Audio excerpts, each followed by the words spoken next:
देसी दवाई पीने के बाद बाबूजी गाना गुनगुनाते हुए तेज रफ्तार में साइकिल भांजते हुए ससुराल जा रहे थे। साइकिल की कैरियर में पीछे फौजी भाई बैठा था। रास्ते में आगे खतरनाक मोड़ थे।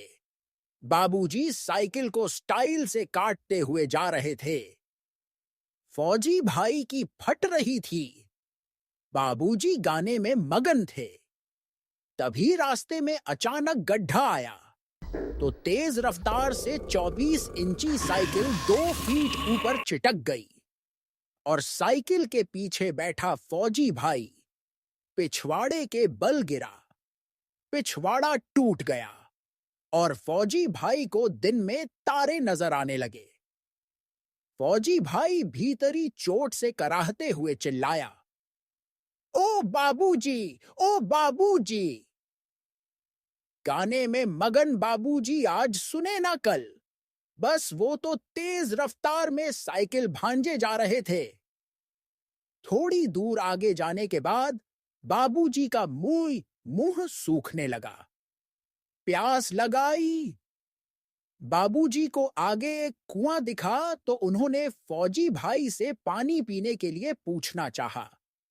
जैसे ही उन्होंने पीछे देखा कि फौजी भाई तो साइकिल में है ही नहीं। बाबूजी को तुरंत अंदाजा लग गया कि बेचारे फौजी भाई के साथ गलत हो गया और सर में हाथ रखकर बाबूजी बैठ गए।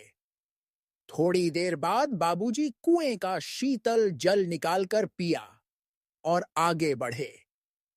लेकिन बाबूजी फौजी भाई के लिए बहुत दुखी थे। लड़खड़ाती साइकिल में ढलती दोपहरिया के समय जैसे तैसे बाबूजी ससुराल पहुंचे। बाबूजी जिले के सरकारी दफ्तर में नौकरी करते थे और वह अपने आप को कलेक्टर से कम नहीं समझते थे।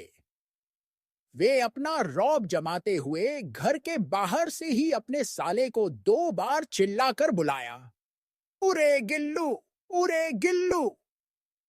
लेकिन किसी ने नहीं सुना। अब बाबूजी भारी नाराज हो गए। देसी दवाई के कारण बाबूजी पूरी तरह होश में भी नहीं थे।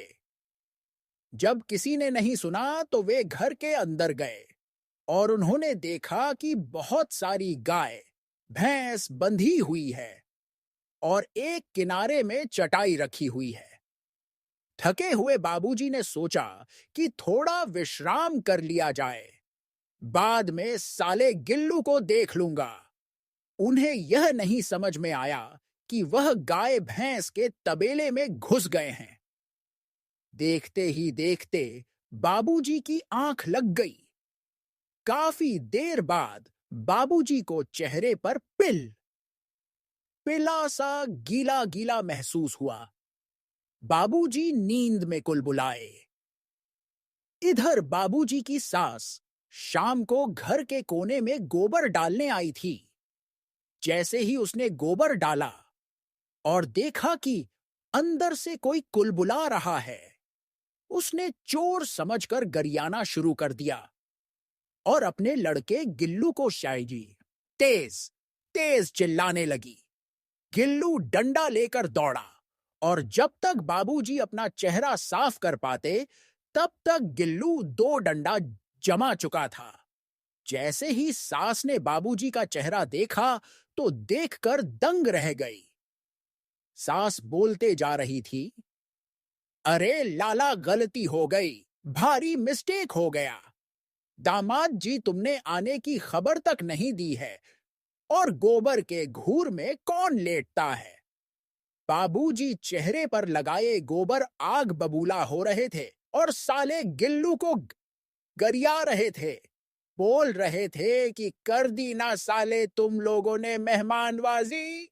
गिल्लू दांत फाड़कर बोला, हमें शर्मिंदा न करें बाबूजी, ये तो सब आपका कमाल है। बाबूजी गिल्लू को मारने दौड़े। वह भाग निकला।